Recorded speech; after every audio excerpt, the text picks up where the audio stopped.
Geek Tank Radio on 98.1 The Max. Welcome, everyone. We are the Geek Patrol, and our microphones don't have a stun setting. I'm Joe Thorderson here with my buddy Brandon Olmstead and our pal Max over there behind the glass. And boy, today I'm looking forward to our conversation coming up shortly, Brandon. We're calling this the collectible popcorn bucket phenomenon. I mean, that's the best thing you can call it. It's not new. I bought the last one I bought was from Civil War. So Yeah. what was that, 2015? Well, I mean, it's not new, but they've gotten significantly crazier. Yeah. And it's not something you'd use as a garbage can, as I know that you use your popcorn bucket for. It's not garbage, though. Dude, Man. no. It's things. I put stuff in there. I don't put wet towels. I'm gonna let you know, Max. You can say that about me though, because I've got an Ant-Man, a Top Gun, and a Star Wars, The Last Jedi. Yeah. That are used to collect paper trash next to various nightstands and whatnot. Oh, well, I'm fine with The Last Jedi being something that's used for garbage. Yeah, that one for sure. But and also this will probably spill over into novelty collectibles because that's a fun topic. There's so many weird things out there that us geeks we find them and we go, yes, I need this. You can't live without it. Well, Yeah. It's just one of those impulse buys that you have to have. So, Right. Yeah. All right, but before we get to that, Brandon, this is interesting. Okay, now we watched the trailer for Clayface, which is coming out right around Halloween, Yep. October 23rd, and I always like Max's take first because he's a guy that almost never goes to the movies. Right. You watch movies, Max, but you're a hard sell. So what do you think? What's your gut? I gut like reaction? something that's. I'm excited about something that's different, and like I was saying in an episode prior, I like the idea of comics that are sort of self-contained and episodic, and I think this is very self-contained in its own little universe, and this character gets the shine on their own, and it's a different take because when you think about Clayface as a character, he is pretty horrifying, and if you do it right, he lends himself better to horror than just a goofy guy on a CGI screen. Because Yeah. True. And he's an old character. He's been around since the 40s, right? Because the thing is, he represents a guy who's almost kind of like a man who fell from grace and everything. Because it's like he was like a handsome actor and everything, and then all of a sudden he has this transformation, and it's like it's really creepy. But you can't entirely fault. It's kind of like a Ben Grimm and everything. These guys just got handed very unfair cards. Well, I got a question about that, Brandon, because, okay folks, and, we're talking about Clayface from the Batman comics that, and I love Batman, the animated series. It is Right. hands down the best, but Clayface, they overdid him a little. I mean, he was huge for one thing, but Brandon, Yeah. Clayface, if I'm correct, doesn't it take effort to look normal for him? Like if he's going to impersonate somebody or if he wants to just look like himself, he doesn't do that just naturally, right? No, he has to put effort in because his face droops, it sags, it literally is just like molding clay. Right. Yeah. Okay. And the way it looks like with the route they're going here, first of all, they're using the Matt Hagen Clayface, which is the more well-known iteration. There's been 4 different Clayfaces in the comics, but we know Matt as the wonderful Hollywood actor that was if you watch it in the animated series, he was friends with Bruce Wayne, and he was looking for some sort of thing that would basically help keep him young because he was starting to age and he didn't look, and it was causing his face to become malleable. This is a warning tale against cosmetic surgery. Botox. Yeah. But in this, it's like it looks like in this that he gets horribly disfigured, and the experimental surgery to replace his face goes horribly wrong, and then he goes on a revenge-filled mission to take out those who have caused him issues. Well, they're making this look like a horror movie, which is totally appropriate. If you look at the description as far as the identifiers, body horror, monster horror, showbiz drama, horror thriller. Well, here's the thing I was wondering, too, because in the trailer, a couple of times we see him laying in a bathtub. So I'm wondering, does he put the stopper in? Is that because, like, if he's sleeping, he might I don't know. That's what I'm wondering. Well, I mean, it's like it's kind So of he like needs a place to gather Yeah. all his. yeah. I mean, it probably it makes sense. It's like you get into the bathtub, you make sure the stopper's in, you fall asleep, you kind of turn into a puddle of goo, Right. and then when you wake up, you. I mean, come on, Clayface's power in and of itself is actually really intriguing. Well, that's what I was going to say. Psychologically, Max, I know you love to dive into the psychology of things. Well, think of the effort that, okay, he's got to mentally focus on looking like somebody and emoting like them and acting. Yeah. And in person. I don't know, I mean, man. That and- sounds very intense. And honestly, think about what happens if you're like strolling down the road and your mind starts to wander, and then all of a sudden your legs start to melt. Or, yeah, and I'm just thinking, well, you say, is Clayface motivated by revenge? Oh, Is yeah. that his whole thing? Oh yeah. Against who? Like, what about when he gets his revenge? Then what? Well, by that point, he has to protect himself from those who are seeking revenge against him. At which point, the way you do that is you kill everybody in your path. That's Monster 101.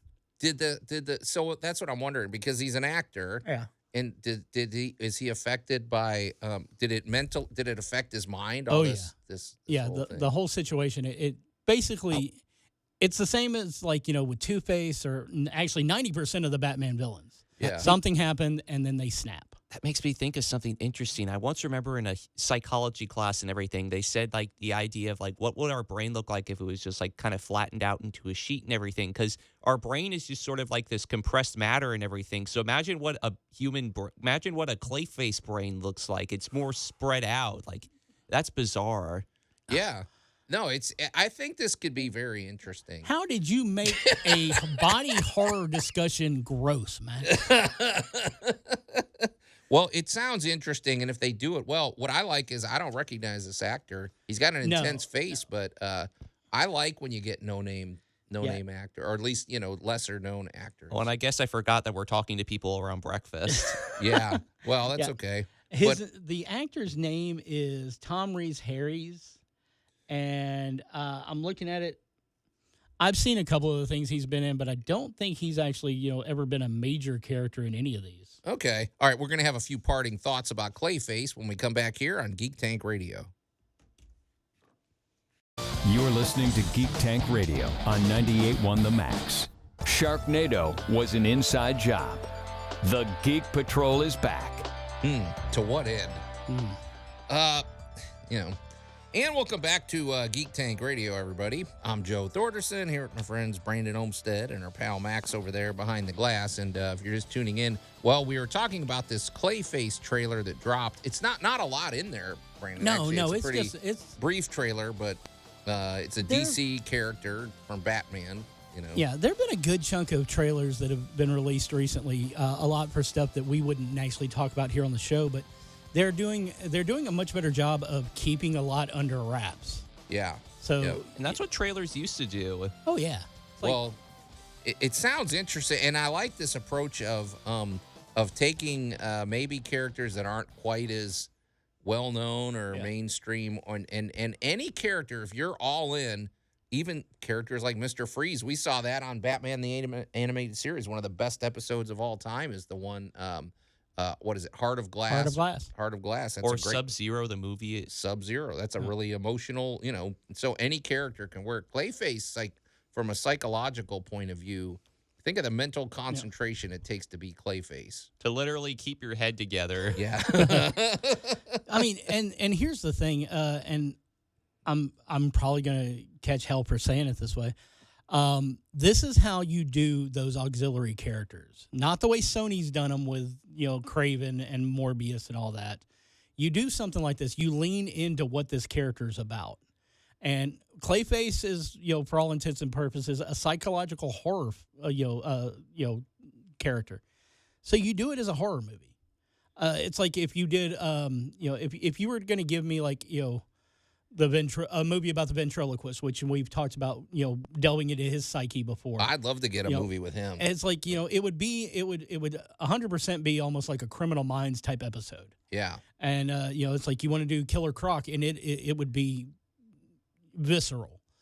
It's not something that would, those characters could later show up in a Batman movie, but this would give you more of what those characters are about. And I'm so sick and tired of everybody's take on the Joker. Nobody does it right. I'm sorry, it just doesn't happen.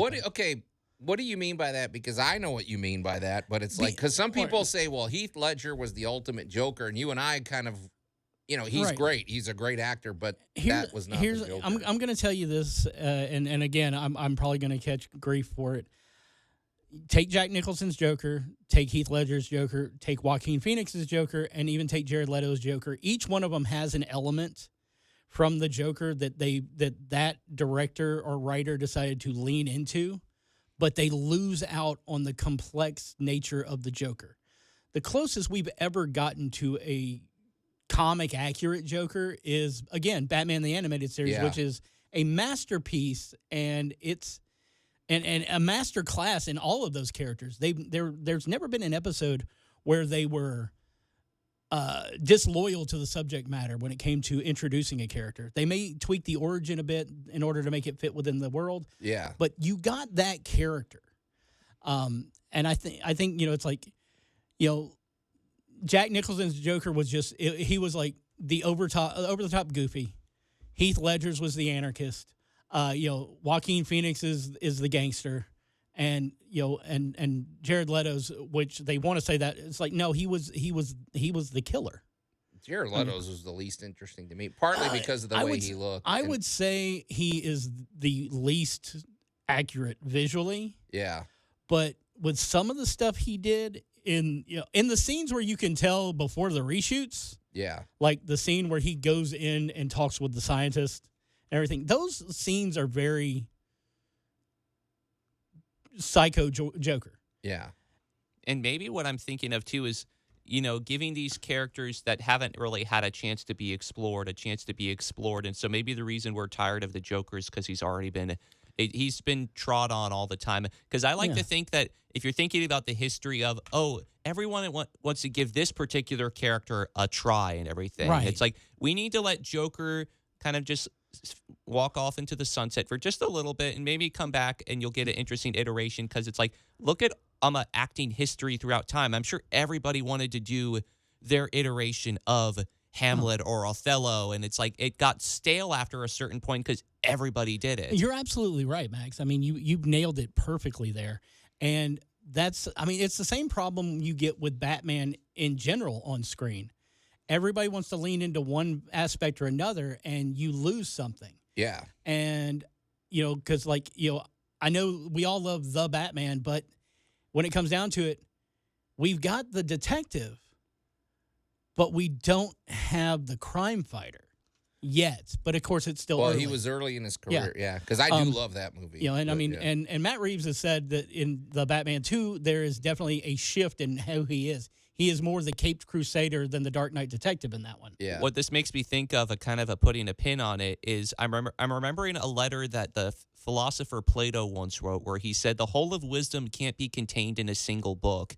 And so I think the whole of a complex character can't be contained within a single iteration. Oh, no. Yeah, no, and that's actually a good point, too, Matt, because what it's making me think of is if they're going to go down this road, if DC is finally going to kind of learn lessons of where they went wrong in the past, this is the way to do it. Because what this reminded me of is why the early Marvel Cinematic Universe was so successful, because their movies had a theme, people talk about the Winter Soldier, Captain America Winter. That was a spy thriller that happened to feature it was a political intrigue movie that featured a superhero. And then Ant-Man is basically a fun Ocean's 11 heist movie that features superpowers. So this is a horror movie that features a supervillain, basically. Right. And so that's the way to go. Set the tone has been what's off sometimes. So. And it's hearkening back to DC's original sort of pulp origins, because pulp looked kind of gritty and kind of gross back then and everything. And so that's definitely raw. Raw. That's a good word. Visceral, gritty. I want to take a step back to the Joker for a second, and I think I finally realized why I'm not a big fan of Leto or Joaquin Phoenix's Joker. The Joker is defined by the Batman that he's fighting. Oh, and they're not really. No, yeah, he's barely I mean, in those. I mean, yeah. There's no real foe for the Joker in Suicide Squad, and Joaquin's character we already know isn't really the Joker. All right. Well, good stuff on the horizon, regardless, Yep. for DC Comics. You're listening to Geek Tank Radio on 98.1 The Max. The Geek Patrol is back.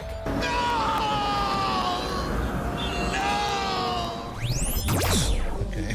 And welcome back to Geek Tank Radio, everybody. I'm Joe Thorderson here with my buddy Brandon Olmstead and our pal Max over there behind the glass. And if you're just tuning in, we highly recommend. Now, there's the Clayface trailer came out, and that's part of the Batman universe. And check it out. Now, it's obviously we're going to get more. Huh? It's not technically. What do you mean? Well, I mean, it's part of the DCU, but it's not part of the Batman universe. The Bat. Okay, Yeah. well, I see what you're saying. It's a Batman villain, and Right. at some point maybe we'll see him. I don't care whether we see him together or not. No, I don't need to see 'em We don't together. need to. So, but shifting gears, Brandon, this is pretty interesting because you are the target market for this. Right. I'm trying to think how far back this actually goes. The collectible popcorn so bucket For the movie, whatever you want to say. let's see, my earliest collectible popcorn bucket, the steel or the aluminum bucket with the embossed characters on it.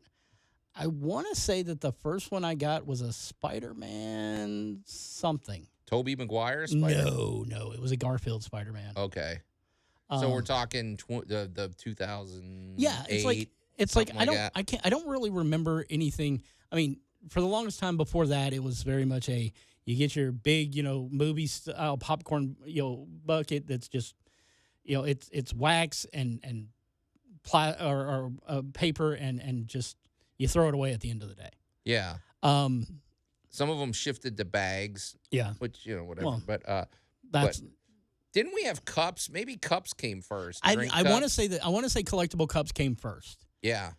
Well, the thing is, I've got a ton of those. And you know how, like, you go to a convention or you go to a comic book store, and some of the biggest collectibles are things like, okay, a Star Trek Taco Bell cup from, like, something. If you bought a Happy Meal at McDonald's, you get it, whatever. And those things are worth a lot of money because nobody thought to save them. Phantom Menace. Yeah. The Phantom Menace, when it debuted, there were 4 cups at Taco Bell, 4 cups at KFC, and 4 cups at Pizza Hut. Mm-hmm. And, so there's 12 total cups that you have to collect to have them all.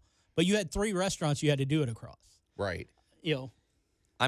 This is sort of an aside, but it might also kind of delve into the psychology since we're talking about psychology in this episode. Okay. But they say that anthropologists and archaeologists, the way that they discover and make stories about the past is by looking through ancient junk.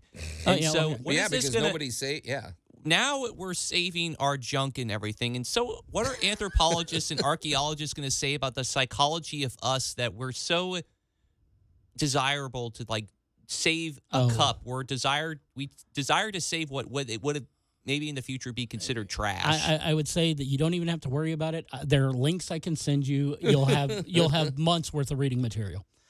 But thinking about the fact they came from the restaurants, it's like, I think about it. I still have the Batman and Robin mugs from Batman Forever. The little glasses. I've got Batman and I've got Robin. And I don't know what happened to the Riddler and Two-Face. They're gone, but I have the Batman and I have the Robin. But then I think back even farther. There are cups from Return of the Jedi that my grandmother has. Actual glasses that she got. And I want to say they were from Burger King. Yeah. But it's only really been in like the past 30 years or so that you get those collectible cups at the at the movie theater without it being the little collectible cup that comes with every little kid's meal that the theater had. That just shows how old I am. I didn't think about the idea of them actually selling things that are glass at a fast food restaurant. Oh, yeah. They used to have glass. Yeah. Yep. Again, that Batman Forever set I've got is literal glass. Oh, yeah. All the older ones, it was basically, it looked like the same company made them all. They just slapped a sticker on there. And one of them had like the Lord of the Rings cups that depicted a scene from one of the movies, and then it had a little thing that went on the bottom and it lit up, and they looked like little goblets. Here's the okay, when we're just talking purely from a a sales point of view, and then the psychology of marketing and stuff. Here's what's interesting to me, because you're going into the movie, Right. You're buying the popcorn and the drink before the movie, Right. You're all excited, but what if the movie stinks? Like, what if you bought the Last Jedi popcorn bucket? Well, the thing is that, again, The Last Jedi makes a really good waste can next to your bed. But it also shows that maybe we also choose to immortalize the duds. But what I'm wondering is, Brandon, because you get roped, you admit this. Oh, yeah. Okay, what is your thought process? I guess part of it is like, I'm wondering if you like the aesthetic, or it's just because of the sentimentality. Why do you buy this stuff, so there's man? a lot of, I like cups. I'm just going to be honest. I like cups. I've got cups from all sorts of movies. They don't even get used anymore. It's like I fill one up to water a plant. Yeah. You know, that's the kind of stuff that they get used for. But for the most part, I've got them. They set out if they've got like, a special topper or something like that, and I'm like really interested. I've gotten to the point, though, where I don't buy them. I don't buy the popcorn buckets before I go into the movie, because you're more discerning. No, it's more along the lines of I've gotten to the point where I don't eat popcorn in a movie theater. Oh yeah, it's too filling. I don't like movie popcorn. Well, I love movie popcorn, but at the same time, if a movie's really, really good, I forget it's sitting there. Oh, so you don't even eat it? I end up knocking it over, making a mess, and I don't want to do that to people. Yeah. I will get the collector cup right then and there. Right there as I'm going in. If I'm going to go see, I went and saw, Scream 7. Yes, I said Scream 7. And they had a nice white Ghostface cup. And it's like, okay, dude, got it. I've got Ghostface cups from, all sorts of stuff. I've got little Ghostface shaped cups. Yeah, I've got, I'm a big, horror guy. I've always been a Scream fan because of I fell in love with the meta nature of the first one, and I don't care. They could show me the stupidest thing in the world, and they've done that many times. I'm still going to go. I'm going to buy the cup. I'm going to have a good time. But I don't buy the popcorn buckets anymore until after the movie. And it really will depend on whether I enjoyed the movie and I want to remember that experience. Okay, so for you, it's sentimental. Yeah. You're not necessarily by the aesthetic of it, I guess. I don't need to buy Galactus's head when I go see the Fantastic Four. So we're at a point right now where we can buy popcorn buckets empty without actually filling it up with popcorn? Yeah. That's interesting. Yeah, because sometimes, like I said, movie popcorn's too heavy for me. And here's what's really cool, Max, is that AMC and Cinemark and Regal get the really good ones. We don't have those theaters here, so you can actually order them from them and have them sent to you, just the bucket. I'm in the wrong business. I need to start profiting off of sentimentality like them. You're listening to Geek Tank Radio on 98.1 The Max. The Geek Patrol is back. I realized at that time I was born of two fathers, Elias and Mega Weapon. He needs his own movie. We've all felt that. And welcome back to Geek Tank Radio, everybody. I'm Joe Thorderson here with my buddy Brandon Olmstead and our pal Max over there behind the glass. And if you're just tuning in, we were talking about Clayface, the trailer, which we're eagerly looking forward to it. It's coming out around Halloween. And then we shifted gears. Brandon's really the target demographic of this. The popcorn bucket. Well, we're calling this the popcorn bucket collectible phenomenon, but really it's any novelty collectible that usually we're talking something you see at the movies. Right, although, like everything else, this is expanded beyond that. Oh, yeah. So I want to take a minute and talk about CinemaCon, which was a couple weeks ago, where they unveiled the Castle Grayskull movie snack novelty item. Because you can't call it a popcorn bucket. Okay. Because if you open up the skull on Castle Grayskull, there's a place for your candy. Inside the walls of the castle is a place for your popcorn. Yeah. But the back left spire on the thing, or maybe the back right, it doesn't matter which spire it is, but one of the spires is actually your cup for your soda. Okay. So it's like everything all in one. They obviously listened to the old episodes of Geek Tank for the Couch Commander tactical feedback. Yeah, and one of the coolest things, though, is that, again, it's another one that they showed at CinemaCon for Masters of the Universe. It is a full-sized He-Man Power Sword cup. So they're really leaning into the spirit of He-Man, because He-Man was all about selling toys. They're all Exactly. about selling this whatever you call That's it. true, because He-Man literally was a cartoon about selling We're toys. just going to straight up call it merch. Yeah, merch. But Brandon, why? Okay, popcorn buckets. I guess anything is collectible, but Dude. like you have a website you were showing me. You don't even have to go to the movie. No. Well, I mean, those were websites. The website I was showing you was the AMC shop for AMC theaters, and yeah, they have a Yoshi. He's holding an egg. That thing was $60. Yeah, I mean, it's like Galactus's head.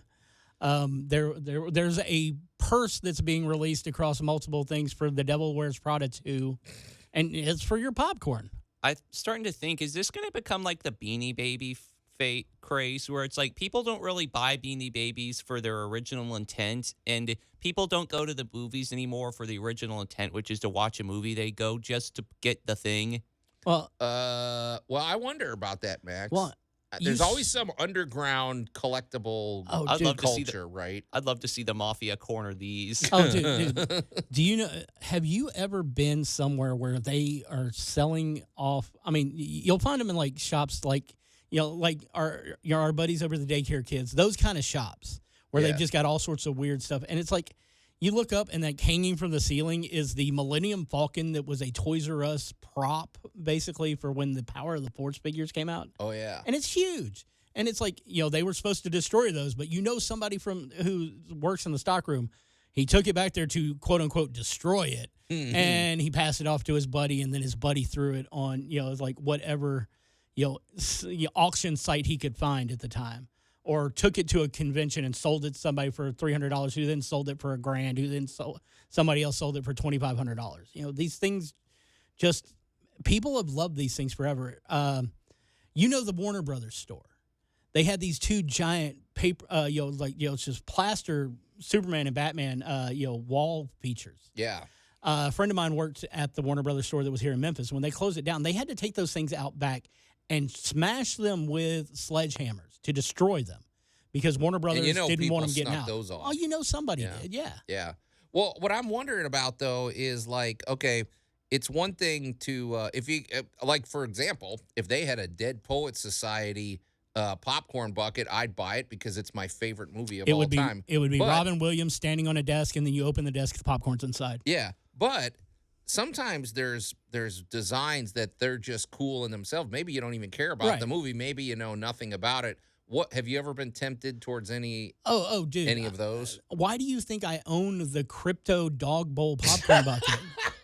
I literally took that and used it to promote when we did MCFC promotions last year. I did it and I filled it full of suckers for the kids. All right. I mean, I didn't buy the dog bowl because I was like, man, this will be perfect for popcorn. No, it was a friggin' dog bowl. Okay, what about the Dune one that looked like a sandworm? Too many people thought of that as a special personal aid, and it was freaky. Okay, that's what I wondered. Did they purposely make it sort of shocking? I don't think. No, I don't think. I do not. Or is think that just people's mind? No. I don't think that was the intent of the designer. But let's just think about it. The giant Dune sandworms are pretty disturbing looking as it is.